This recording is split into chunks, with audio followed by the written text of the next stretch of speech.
నేను ఎప్పుడు కూడా దుర్గమ్మ తల్లిని కోరేది రాష్ట్రంలో ఉండే ప్రజలందరూ కూడా సుఖ సంతోషాలతో ఉండాలని, అందరినీ అన్ని విధాలా ఆశీర్వదించమని ఒక శక్తి మాత అయినటువంటి దుర్గమ్మ తల్లిని కోరుకుంటాను.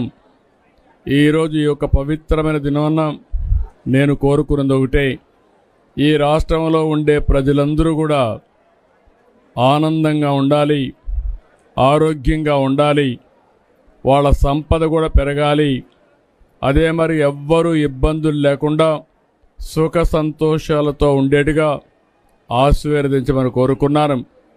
ఈరోజు ఇక్కడ చూస్తే మేనేజ్మెంట్ కూడా చాలా సిస్టమేటిక్గా పనిచేస్తున్నారు.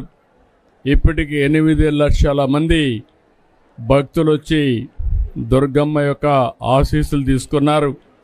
ఈరోజే దగ్గర 1,20,000 మంది ఇప్పటికే దుర్గమ్మ తల్లిని దర్శించుకుని ఆశీస్సులు పొందారు.